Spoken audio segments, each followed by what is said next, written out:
Welcome to the Bookers Alliance podcast, where we hold the pencil and the pencil is power.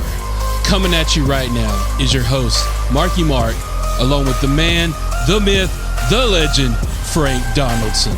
Join us as we discuss the ever-changing landscape of professional wrestling. So hang on tight, you jabronis, and enjoy the ride.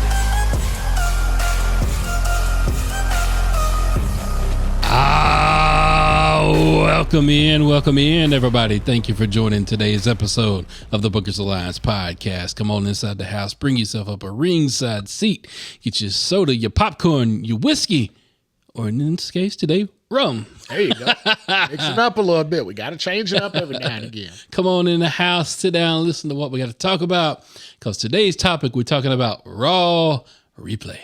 We had a full ass show this week, so we need to run it back. Now, we're not going this in the watch along, so we don't need you to fire up your peacocks over there. You put your peacocks away, Put them away. Right, Don't hold on to them peacocks. Right. Anybody that's grabbing right now, you put your peacock down, okay? Stop. This is the Bookers Alliance show. We don't do peacocks during the broadcast now.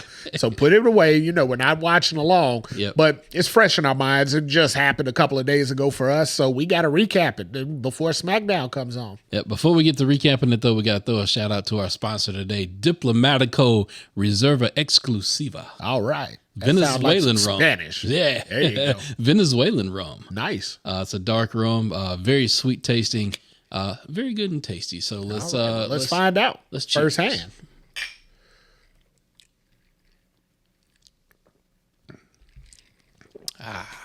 Oh, that's real smooth. Yeah, real smooth. Real sweet to them taste. Yeah. That could be trouble. Got that good Venezuelan cane sugar in there. Yeah, that could be trouble. Yeah, it had that sweet taste in it, but man, that was smooth. There was no bite. Had it been homemade, it had some Venezuela or something else in it. There you go. Let's talk about it. Let's talk about it. Yeah, we're thankful for our sponsor though, keeping it fresh, keeping it clean for us though. But all right, so we're gonna get into Outcast. That's our so sponsor fresh this and so week? clean. Okay, yeah. That's our sponsor this week. Sorry, Miss Jackson. I mean, Outcast, if y'all are listening, if y'all are looking to sponsor either one of y'all, Andre 3000, if y'all are looking to sponsor somebody, we're definitely open for business. As long as we don't play the flute, I went down with. Yeah, no, hold on. Now this conversation started. This is like that conversation we had last week. Nah, that could be taken too many ways to put that out there. So we're gonna go ahead and wind that back. We ain't playing no flute, none of that. But I mean, we will be in Atlanta in a couple of weeks. So might be a good time to talk to Outcast. So your people, reach out to my people, reach out to your people, and we see if we can get something together now. There we go. All right, topic today, Raw Replay. We're going to start off today's topic talking about the one, the only, Mr. Carmella. Mr. What? Carmella. Carmella got fired. She got the boot. Well, when I think of Corey Graves, I think of Carmella. Oh, I thought you were trying because Truth got fired. Remember when Truth and Carmella were a team? And that's true. They were great for a while, right? And I'm like, hold on, Mr. Carmella got brought back here. He didn't lose his job. Only original Carmella lost hers. What about Reggie?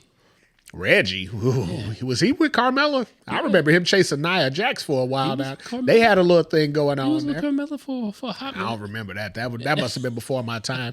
Didn't Carmella get her start with Enzo and Big Cass? So, and you can't teach that. You're 7 foot tall and whatever the fuck the little guy used to say, you can't teach that. That's all I remember after that. SAWFT. Oh yeah, he was soft. That's right. Yeah, he was soft. Yeah, man, what happened to Enzo? I know he's still on the podcast scene and all that other. But so that was the best gimmick tag team that just sabotaged themselves. Yeah. They were so over. Yeah, they're like new age Demolition. They're like persona non grata in all of WWE for the little bit of time they were there. Yep. Demolition, most decorated tag team in WWF history. Now they're ghosts. We never hear about them anymore. That's kind of Enzo and Cass. So segue, Corey Graves was almost a ghost. He just about ghosted himself. Well, he's been in purgatory for a little while. He's been on USA Network on Tuesday night for a long time. Wade took a pass on this week's episode because Pat is still out. So Mr. Corey Graves stepped up to the mic with Michael Cole. I mean, I like Corey on the mic. Yeah. Corey's always good, commentator.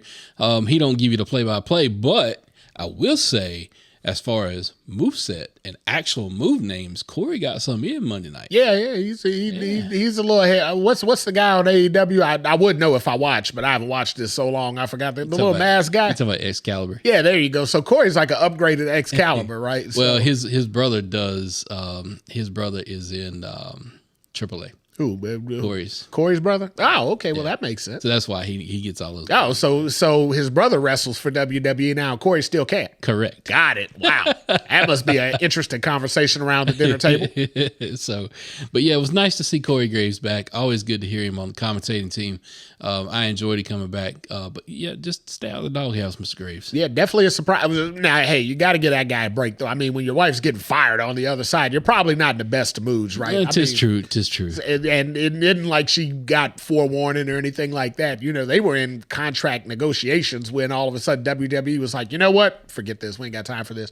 Which I understand, because then Carmella 2.0 came back like a month later. So I get it. We definitely can't have two of y'all running around here. That's a little too confusing. We don't need that. But no, definitely good to see Corey back. But question, where the hell's Pat?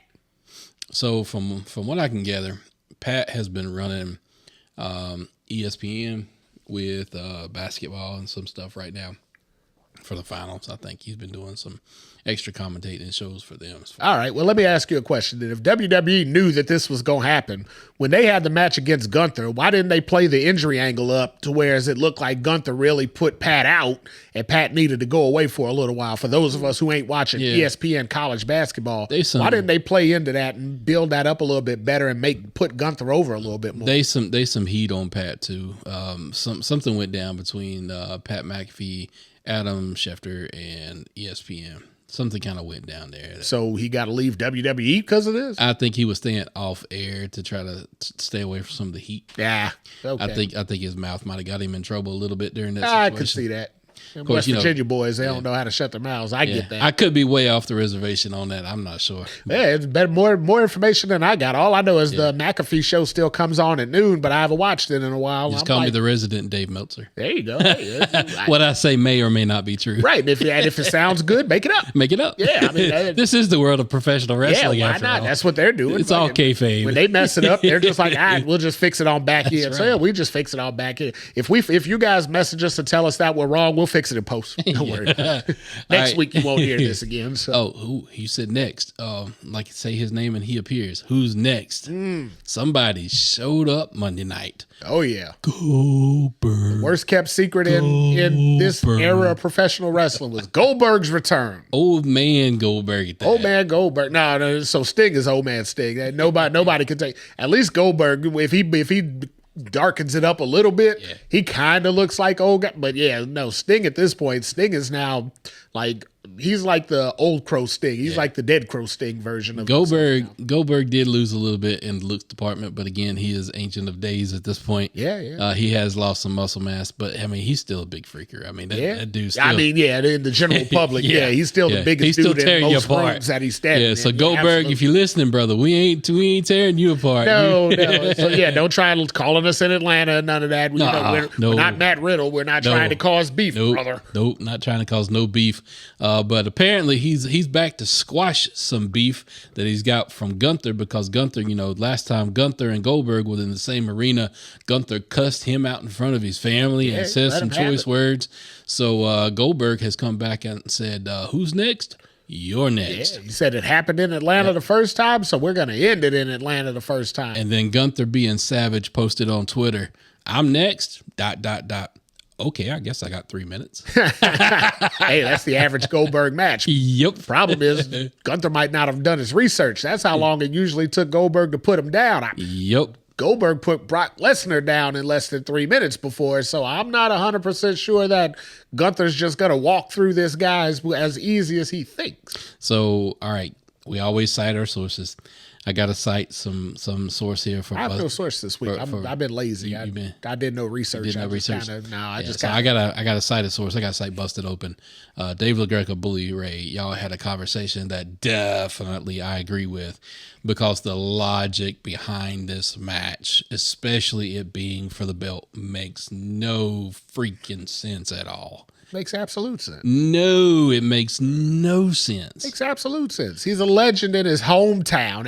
every legend in their hometown gets a match. Is he a legend more than John Cena is a legend? No, John Cena also got a title shot. He got multiple title shots. No, he didn't just get the title shot. That dude walked into the Royal Rumble and Elimination Chamber in order to get his title shot. What he do to do that? He walked in. Right. What did everybody else do to do that? They wrestled their way in. So again, like I said, the legacy performer just gets a spot, and he's offered an opportunity because he's a legacy, and he does whatever he does with it. Touche. So yeah, that's Goldberg. But still, come on, let me get on my box. Let me get on my box. Goldberg's. I'm a Nitro guy. Okay, I'm a Goldberg guy.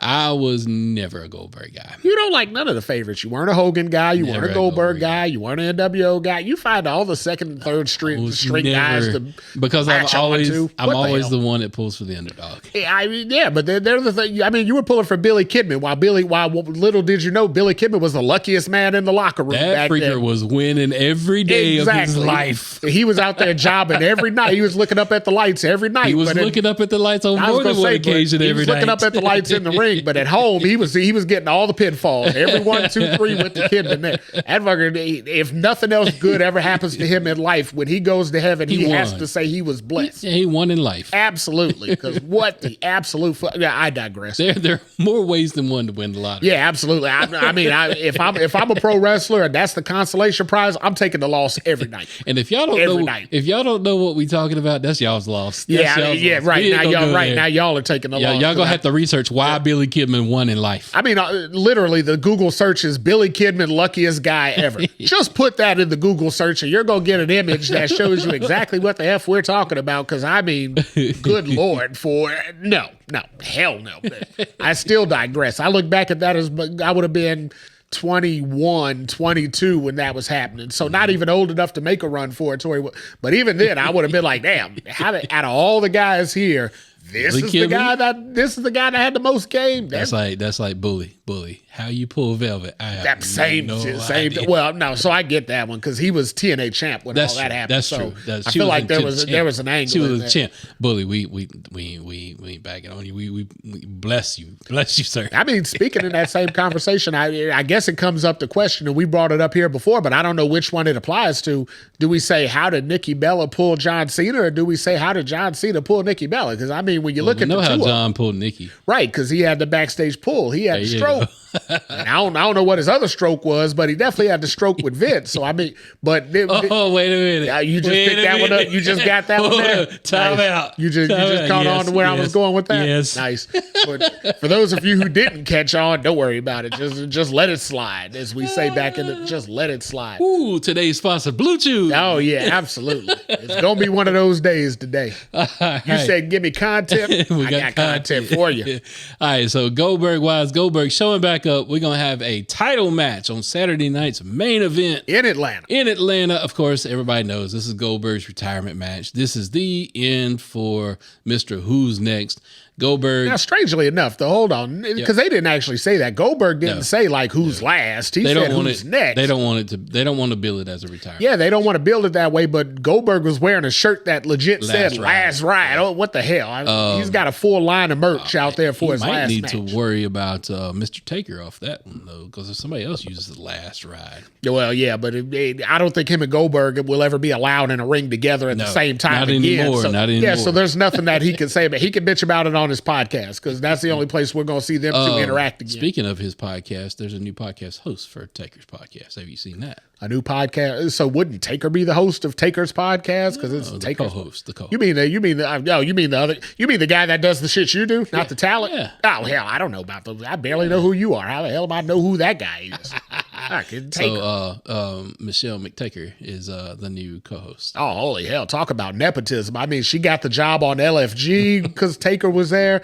Now the dude that was co-hosted, who apparently is like one of Taker's best friends or something. Yep. Now he got booted. So because he no longer owns owns his podcast. He sold it. Oh, well, that's WWE and Fanatics now own his podcast. Oh, why not? Well, I guess that makes sense. I mean, hey, WWE and Fanatics, if you guys are in the market for podcasts, there you go. There you go. Hell, well, I got one for sale right now with two talent to go with. We'll wrap our tour bus and weekly American Wait, hold on. vodka. Let me correct. With one talent and one producer. I got a podcast for sale right now with one extremely talented talent and a producer ready to go right now. So again, WWE Fanatics, when we're in Atlanta in a couple, hit us up. You know, they always say the wrestling business is savage. I mean, hey, I'm trying to sell a product here, okay? I'm trying to sell it here. WWE don't want to pay two guys. Hell, they only want to pay one guy. I'm just selling it. So Goldberg with Gunther. Look, Hunter, please promise us you're not going to give us another Goldberg title run. We don't need that. We do not need that. We do not need that. So if we start hot potato in the title around and we swing it over to Goldberg, at that point we're swimming into, like, I don't know, 2005 territory. Let's not do that. Let's keep some integrity here amongst ourselves. All right, we got to talk about other things that happened on Raw. Everybody say your prayers. Burn your sage, make your sacrifices, do whatever we need to do. Our girl, Miss Liv Morgan, is injured. She got injured in action. She had a match with Kairi Sane. No fault to anybody, a freak injury. In the first move. I mean, what the hell? Kairi went, it was kind of like a flapjack. I don't know what else you would call it. And I don't know. She was trying to do like a leg sweep kind of thing. Yeah, it was weird. It was awkward. And I think Liv wasn't exactly sure how to take it. Yep. And I mean, she kind of like belly flop. Now you got to keep in mind, Liv got the girls to protect now, so I ain't mad at that. I also would, had I been in the arena, I would have been like, I'd have laid under like Otis did with Mandy Rose that time. I just laid on the floor. I'm mad that Dom didn't even try. I mean, hell, if he'd have been paying attention, he should have already been in there to take care of that. But let me just say, so when it happened, I immediately got to my knees to pray that woman would be okay. Lord. Absolutely. And I was like, while I'm down here, if a girl like Liv is available, I'm here to help her recover. This is the position I need to be in for recovery. So. Where are we going? Oh, sorry. I digress. I digress is what I use to get out of sticky situations. I just say that. And it was a sticky situation, apparently. It could have been. Give me 15 minutes. It would have been. So that or a waterfall, but whatever you say. Liv's injury was a separated shoulder. I believe a severely separated shoulder is what they called it. And you could see it when you run it back in slow-mo. It was all over X. You could see her shoulder clearly popped out of the socket. Yeah, it looked bad. It looked real bad. And, depending on how bad it is, she could be out 16 weeks. So, yeah, I've seen a long variety of, like when Rhea had the separated shoulder, she was out months. Right. Other people, there were other situations where they popped it right back in and they were good to go. Sami Zayn, yeah, I guess we're going to find out what Liv's prognosis is, but I mean, while we're thinking about it, though, let's talk about what they were going to do with Liv. Like, Liv, they had plans with Liv. Yeah, so that may be derailed. Liv kicked off looked like a program with Nikki, which, Liv and Raquel is the tag champs, so that probably was setting the scene for a tag title defense between, Liv and Raquel, and the Bella Twins is kind of where it seemed like it was going. Right? Could it also have been, Wait, hold on. While you mentioned that, weren't you the guy that said the women's tag team titles were just going to go away? Them titles. I feel like you've cursed those titles. Those titles are cursed, exactly. sir. I feel like you've cursed them because they were lining up for a Bella's title run here. And then you said what you said about, those titles are going to disappear. So, well, now, damn it, they disappeared again because now one of the co-holders of it is out again, which just happened. Bianca got hurt holding that title. Bianca got hurt. Jade got hurt holding that title. Rhea got hurt the first go round. Yep. Those titles weren't cursed until you said that. Now they're cursed. Bailey got hurt. I feel like I blame this all on you. This is all on you. But look, I call it how I see it, man. While we're talking about, I got an alternate option for them to use instead of Liv here because we're looking for somebody for Nikki to fight at Evolution, right? Right. And we haven't really brought Brie back, so I mean we don't have to go down that path if we can avoid it. Right. But I think if there's somebody that they should line Nikki Bella up with to wrestle at Evolution, it should be one Stephanie Vacquet. because we got to first for those of you who are like, who the F is Stephanie Vaquet? You got to watch Nikki Bella's interview from last week because apparently she thinks she's Stephanie Vaquet. And I'm like, wow, you think so little of her that you call her, pronounce her name you right. disrespect her and call her Stephanie Vaquet, and she's of Latin descent, and you're also of Latin descent. I'm like, that's just outright disrespect. If somebody should have something to say about that, it should be one Stephanie Vaquer, who we refer to correctly because we love some Stephanie Vaquer. So if that winds up going kind of happening, I don't even know if I want to see that though. So here's what I'll tell you, right? Outside of the normal appeal. I was going to say, so here's what I'll tell you, right? I mean, everybody's going to just want to see the Devil's Kiss. Yeah, so absolutely. But here's what I'll tell you. So when I think about like Nikki Bella wrestling and all that, I flash back to like the whole Divas era, and we weren't, it wasn't necessarily where it is now. But here's something I got to tell you. Last week on Raw, when Liv hit the Oblivion on Nikki, and Nikki was just laying there in the ring like all defeated and all that, she looked damn good laying there. I say, ah, damn, look at that. So all of a sudden, I started questioning John Cena's way of thinking because I'm like, dude, if you wake up in the morning and that's what you're looking at, I'm like, that ain't necessarily all bad right here. So I'm not against Nikki Bella wrestling a match. Are you in a dry spell, sir? I mean, hey, I'm just telling you what I feel, right? Ooh, you are way out there today. It's Raw replay, man. We're recapping Raw. I mean, this is what I took away from Raw. These are the moments that stuck out in my mind. So yeah, so if Liv is going to be out for a long time, they may pull a Freebird rule for the Judgment Day and allow Roxanne Perez to sub in for Liv. That sounds like fun. The match versus the Bella Twins still continues and happens. I like that. Bella Twins could take the titles. That sucks. When Liv comes back, she can blame it on Roxanne, furthering their feud. I can kind of see that. I like that. I like my idea better because I want her to wrestle Stephanie Vaquet. Because I could, for the life of me, like, so all seriousness, we're having our fun with the conversation. How the hell can you mess up that name that bad? I mean, she's so popular right now. How? Yeah, Nikki talked about on her podcast. She was like, I practiced it so much backstage and I tried to focus on, but I didn't want to get focused on that name because I would screw up all the other names. I'm like, how hard is it to say like Liv? I mean, what the hell, But whatever. It's Nikki Bella. I mean, things are hard for her that ain't hard for. So we talked about one that has gone out with injury, got a 1 in, 1 out policy. Asuka has returned from injury. Asuka returning from 13 months out with knee. She had knee surgery. Asuka come back. 13 months. Asuka come back better than ever, looking great in the ring. Had the knee brace on, didn't affect her much. Still had all of her moves. Had the full Kane face paint on. Yeah, I was going to say she's wandering down the path that you've been waiting for 2 years now. They started and she got injured, and I don't know if they finally going to get there with her. I don't know, but I loved her speech at the end. She kind of just let the fans know, hey, I'm back. The fire did not die. The fire is still alive. I love it. I love it. You put this woman on a fast track into the main event scene. Please. I feel like in this King of the Ring thing, I don't see Queen of the Ring. I don't see anybody better to win that right now that's still involved in the bracket over Asuka. I mean, you already gave her the win. You gave her a dominant win to get into the semis. She's gonna win she's gonna win next week, and I feel more than anything.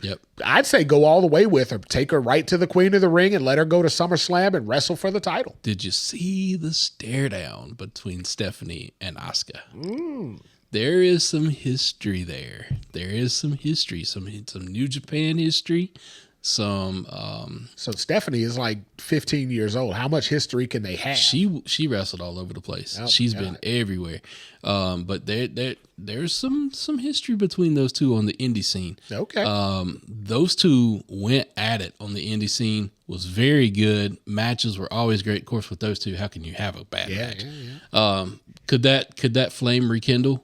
I'm hoping so. Hey, it sounds like a damn good way to bring her back. I mean, you got Stephanie who's clearly on the rise. I mean, the minute her entrance starts, the fans explode. If she ain't got that title belt on her by a year's time, I'd be surprised. I would be surprised if it takes a year. I mean, because at this point we're post-Mania, so I mean we're swinging into SummerSlam season. Yeah. If she hadn't won the WWE Women's title or the World Heavyweight Women's title by WrestleMania, I'll be shocked. I understand the thing with Naomi. I truly get it.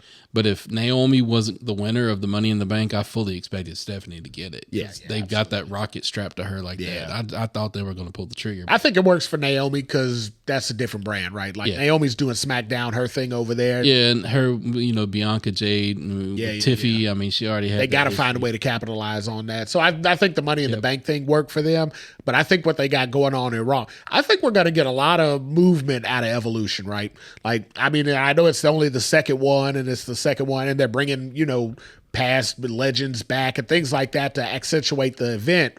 But I think they've got more than enough storyline to move that event through and actually move some of these storylines into a good place going into the next year. So Asuka returning, that was great to see. Let's talk about this 4-way dance there at the end between Jey Uso, big Bronson Reed. I was getting ready to say, damn, don't you disrespect that. Put some respect on his name. Rusev and Sheamus, former League of Nations. League of Nations out there. So had Bronson Reed been around back then, you think he would have been included in that group? Maybe. Yep. Maybe. You think maybe that's why Wade couldn't come to work this week? Because he would have felt, some kind of way. He might have been a little too biased towards his former stablemate. Maybe. I didn't even think about that. That's probably why they put him on the shelf this week. They're like, we ain't calling Wade this week because we don't want him to be biased with his old group. So we'll bring in Corey. The spot of that match, though, I love the fact that Rusev and Sheamus just kept going at each other despite, everybody else in the ring trying to tear them apart. They didn't give a crap about anybody else in the ring. They were focused on each other. They want to fight. I loved it. So I will say, my wife was watching that match with me downstairs, and she saw Big Bronson Reed, and she was like, "That's a big dude," and I'm like, "Yeah, that's why they call him Big Bronson Reed." Now she gets it. She gets it. But she saw him climb to the top. She's like, "He ain't coming off that top rope." I was like, "Oh yeah, he's coming." When the tsunami hits, it's a wrap. It's a wrap. It's a wrap. But she was like, "Oh my God, I can't believe they sitting there and let that man squash them like that." Oh yeah. So now, while we're on the subject of wandering off, and I mean, we talked about this before, and I mean, I knew, we're gonna get a little personal here because we got a few extra minutes. But we're gonna talk about we talked about you're on your weight loss journey and you're doing your health stuff and you're taking control of your life and all that. Yep. So I'm gonna say, but we talked about numbers and things like that. We ain't gonna get into specifics and all that. Yep. But I'm just gonna put out there, I mean, just in case anybody else might be listening, that the numbers were comparable when we talked about, before you started your journey in that. And I mean, she's willing to let you squash her at any point in time. So I mean, I don't know how she could say what she said right there. So I'm just gonna put that out there in case it comes up in conversation later. That she should completely understand when Big Bronson Reed's coming down the pike. Sometimes you just gotta lay there and take it. Take it. And so now, if you understand what I'm saying right there, then you're old enough to talk. If you don't understand what I'm saying there right now, fast forward 5 seconds and roll into the next segment. So that match was all over the place. Those dudes are heavy hitters. Great match. Jay had some great spots in there. All the guys had great spots, battled all around the ring. Everything was cool. But man, some shenanigans unfolded at the end of that match. Hell, it was like a Royal Rumble out there at some point. I mean, there were 10 guys involved with that match between the start of that match when the bell rang and by the end of that damn thing when the bell rang, when the TV faded to black and then Netflix told me your live broadcast is over. Yep. There were like 10 guys out there involved in that one damn match. I said, holy hell, what are we doing here? There's a 4-man. All over the place. You had Braun Breaker showing up, spearing everybody. Sami Zayn come out of the woodworks. You had even Seth Rollins stomping down to the ring. LA Knight, don't forget LA Knight. He came out there and interrupted some stuff. Cody made his way down to the ring. So everybody that's been in, Jay's corner kind of came out. Yeah. It was like Avengers Assemble all of a sudden. Boy, they came out of the woodworks. Yep. So, we had Jay kind of pull out the win, which was cool. It was cool to see him. So the final 4 is what I forecasted. If I'm right, you got Cody versus Jay. You got Sammy versus Randy. Yeah. So we'll see where this goes. I'm really pulling for a Sammy versus Jay finale. It's so weird, right? It is weird. mean, and you said that the other day. We talked about that. You know, you were saying you want Sami and Jay, and I'm like, when you hear the names Cody Rhodes, Randy Orton, Sami Zayn, and Jey Uso, I almost called him Sami Uso there. That was a bloodline flashback. Yep. But when you hear those four names, the two people that you wouldn't expect to come out on top are Jey Uso and Sami Zayn, right? It seems like old school booking would say, oh man, that's Cody Rhodes, Randy Orton all day long. You know, it's served up on a silver platter. I don't think it's time to go there for that yet, right? One, I think that needs to be involved with the title angle. I don't think you do Cody and Randy, you know, with their big explosion and all that without a title, right? Right. You definitely don't do it as a one-off in King of the Ring. So the more I think about it, the more I lean more into your way of thinking. But I don't know. Do you really blow up the whole Sami and Jay friendship, you know, angle type thing on a King of the Ring? You know, is that really the place to do it? It ain't going to blow up the friendship. I think they'll still remain friends after it's all said and done. So I can see that. But let me ask you, as you look at it, when you looked at the brackets for the tournament, you saw all the names all the way back to square one. Was there a period or point in there that you didn't see Cody Rhodes wearing the crown at the end of this? Yeah. I haven't. I haven't seen that yet. Today, I don't see a point where Cody isn't wearing the crown at the end of this. Cody's. How do I say this? Cody's angle is not the King of the Ring crown. That's not his angle. He don't need that to get the title shot back at John. Does he not? No. Why not?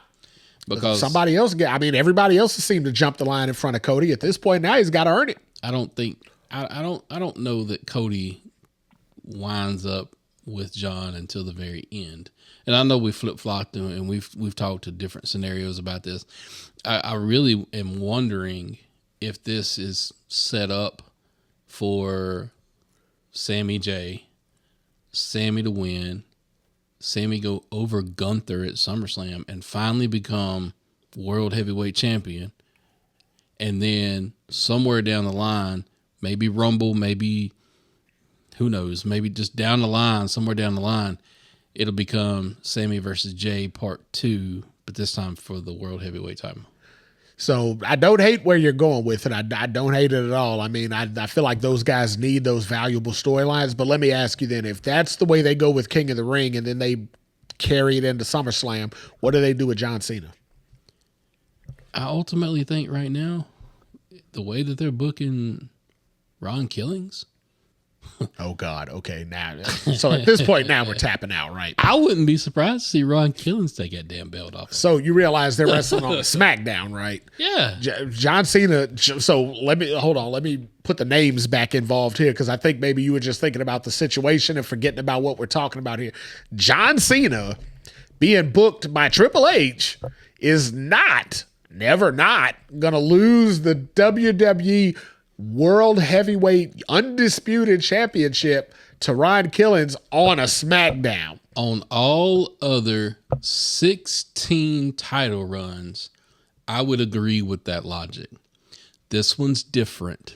It is. It's John's last. They've got to get him back face before it ends.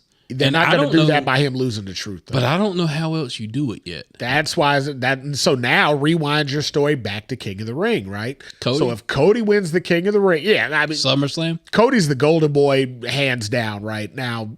And I understand your need to want to try to make creativity because you want to see something different, right? Yeah. We all want to see something different. I want to see Sami get that title belt. I mean, I 100% want to see something different the same way as you do. Jey Uso getting the title was different. I liked it. It was different, right? But it flopped. I mean, at the end of the day, and the reason it flopped because they don't know how to book that. They don't know how to. Yeah, the problem is Triple H as much. And don't get me wrong, we love Triple H's booking. We love what he's been doing with WWE for the last few years. 85% of what. Majority, right? 85%. For the most part, right? I still don't like the fact you ain't got my boy Cross in a match yet. Who? Yep. Oh, hey. I said what I said. So at this stage, when they buy TNA, he'll go over there and win that. Okay, I mean that's where he is now. I told you I pulled for the underdog. Karrion doesn't even wrestle no more. He just instigates shit in the backstage. Again, though, he's already won in life. He's true. Good. He's good. The problem is though, is we're losing because of his angle. We don't get to see the benefits or the fruits of our labor. So Sami did say though, if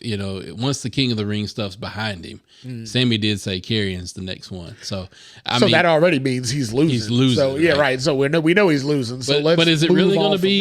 Is it really going to be Randy versus Cody and Saudi? Is it really going to be that? Yeah. 100%. I mean, they got to put on a good show for Saudi, and I mean that's a pretty good damn show. Then you get John Cena involved in it. You know, he comes out there and either interferes or watches or whatever in the hell. But now you got your three biggest names that are actually active right now because Roman's out. You got Randy Orton, Cody Rhodes, John Cena, all circulating around one match in Saudi. You're giving Saudi their money's worth. Look, if we're gonna get this match, if we get this match in Saudi, I do not want to see Randy Orton versus Cody Rhodes. I want to see the Apex Predator, the Viper, against Stardust versus the American Nightmare. Oh, okay. These two boys better tear the freaking house down, and I mean, just let it go. No, Chairs, I'm 100% tables, with you. If that's the way they go, they got to actually make it the angle that we've been waiting for and bring up the history, bring up the past, bring up the relationship, bring up the friendship, bring up the damn bus interview that they did on Cody's podcast. There, bring all that up and show every bit, make it worthwhile. Don't just do it because Saudi wants it or because Saudi's giving you, $50 million or whatever in the hell. Do it for the fans give us and $50 make million, it. I mean, so again, we're wide open. Our business is wide. We can be sponsored by Riyadh Season, right? I mean, yeah. So Saudi, if you guys want like authentic broadcasting, if you want authentic interviews, non-biased, come on. Right? If you want authentic interviews after, the press conference, because they're gonna do a press conference. Oh God! If you don't want the trash they've been doing now, can we stop the press conference? So we got to give respect to Denise Salcedo, though, right? Like she asks great questions. She does. We like Denise. She does. So Denise has good, but all the dudes want to wander into all that Dave Meltzer bullshit that they've been listening to for the last 6 months, bad. And they want to ask those questions that they know there's no way they're going to get an answer. Was releasing R-Truth a work? Exactly. He's not going to answer that. You're not going to get an answer to that. There's no way. God. But because we sit here and book this stuff ourselves and we tell you what's going to happen, we know what questions to ask to get them to where they need to go. Right. Which means we're going to ask the right questions to help move the story along, make it interesting, and get ourselves over. Yep. Let's be honest. We're going to get ourselves over. Yeah. Yeah. So, I mean, just we'll take that with a grain of salt. We're going to ask the right questions. We're going to help the story, but we're damn sure going to get ourselves over in it. So we got another point we got to bring up because something else happened at the end there Monday night. There was a certain stare down that took place that is kind of alluding that we might get a fourth part in this series. Let's talk about it. Looks like come on, Trick. Let's talk about Cody and Seth are not done. Are they ever going to be done? I don't know. At this point, it's kind of like Swerve Hangman. At the Swerve, they're Brock and Roman. Right? Yeah, actually, hold on. Brock and Roman are done because Brock's done. Brock can't come back. But yeah, he's done. He's done. You have been barred, sir. Yeah, he's cooked, fried, baked, and sauteed. He's out. Yep, he's out. I mean, but also speaking of winning in life, I mean, true. Brock kind of won in life too, so it ain't like a bad thing. But yeah, this stare down though, when it happened, look, all day, every day, give me that. I don't care. Yeah, I mean, them two guys. Look, the intrigue that they had in their first two matches, great. Even though Cody, come out with a win in the first two matches, great. Culminated in that Hell in a Cell with Cody's torn pec. Holy crap, man. The dude that match is famous. I mean, that's iconic. Absolutely. What happened in that match. It'd be a fool to say, no, they're done. I mean, no. Those guys will never be done. They'll never be done. There'll never be a point in time where those two guys are on the active roster and there's still not animosity between them. It's like Randy John. Absolutely. Even though they just had their final match. If John was to wrestle for 6 more, I mean, yeah, exactly. The only reason we give a damn about those two old guys, I mean, those two guys are my age, so I'm allowed to call them old at this point, right? Because we're all the exact same age. True. The only reason we give a damn about them two wrestling in a couple of weeks in Saudi is because they've got 20 years of history under their belts. Yep. From day one of CM Punk coming in the WWE, he's been bitching about what John Cena's doing and how he's anti-establishment and John's full establishment. Yep. That story has more roots than the damn oak tree that Adam ate the apple off of. Ooh. You didn't know I was going there with that one. Didn't know that was a good one. There you go. I like that one. I go deep. Speaking of going deep, Blake Monroe. Man, you want to talk about deep? Oh my God, I dig tunnels in that. Here we go. Tunnels. All right, so Blake Monroe, we got to talk about this real quick before we wrap up. We got a few minutes left. Yes, we do. So Blake Monroe come out on NXT to do a contract signing. Said she wanted to get into bed with all the ladies. Yes, she did, and only one of the men. Yeah, so Booker's Alliance. I mean, look, Blake Monroe. This is Mariah May. Y'all go back to AEW in her storyline with. You Tony call her Storm. whatever you want. Look, I'm just glad she's able to change names in case I say the wrong name in the process. Then it ain't no confusion, right? I mean, that ain't my fault. Look, she ain't gonna be in NXT long. She's gonna be down there for maybe 6 months, maybe a year at the most, and then she'll be main roster bound. But good Lord, it's interesting how you don't know what you got till it's gone. Yep. I'm just glad that she came out to NXT. You know, she's doing the whole glamour gimmick, and but she actually got physical last night. You know, she was standing in the ring against 3 women, and she willingly fought 3 women and got put through a table because of it. She showed, hey, I got some grit. I'm not just the pretty face. This girl, look, whether or not they go this way in WWE or not, this girl got color in matches in AEW. Oh, she gets some color. She That's ain't all afraid. she wants. She ain't afraid to get gritty in these matches. I'm interested to see where it goes. Ultimately, I think you're going to wind up with her versus Jordan Grace somewhere down in there. But definitely interesting to see how her career unfolds in NXT and how fast they bring her up to the main roster. I like everything that you're saying right now, and secretly in the back of my mind, I'm thinking she might be getting some help sometime soon. But we won't speculate on no help just right now. We'll wait a little bit. Yeah, we some dentist maybe. Possibly. She, now granted, she don't need dental work at all. Her teeth look amazing. I mean, everything on that girl looks amazing. But if there needed to be a little bit of assistance there, sometimes you get a dental assistant. Right. All right, so we got to wrap up today's show, but quick announcement before we wrap up the show: there will not be a show next week. What? Yeah, I heard the groans, moans, and complaints. I know. But look, they already programmed it in, though. What are you talking about? Marky Mark's got a birthday to celebrate. True. Yeah, we do take off for birthdays around here, around this pot, because we do. I mean, y'all know we like to drink. Yeah, and we don't need to be be recording when we're already half in. Yeah, I can't let that podcast come on the scene during that time. It works while we're getting drunk during the podcast. Or I'm sorry, we can't. I don't know if we can say that on everybody that we're on, but while we're participating in libations, while we're enjoying our sponsor, exactly during the podcast, that's okay. But when you come in, when you start half in the back, we can't guarantee the production quality is going to be where it needs to be. So we just got to give y'all a break. Give us a break. Give everybody a break. Recharge your batteries and catch us the next week. So yeah, definitely we'll miss you next week, but we'll pick back up the week after. But that's the 4th of July. Well, that's right. Absolutely. Celebrate blow with a off bang. Your fireworks. Yeah, I mean, because we're going to talk about banging. So that's right. We might as well. I got to get this boy off the podcast. All right, everybody. Thank you for listening to today's episode. We appreciate everything you do for the Bookers Alliance. Drop us a line on social media platforms. Let us know what you're thinking. And with that, we bid you adieu. Peace. Oh, we were talking about Britt Baker there. Right? Today's podcast was produced by SBP. You can find our podcast on all major podcast platforms. Also, connect with us on our social media accounts. Search for The Bookers Alliance on Facebook, Instagram, YouTube, and X.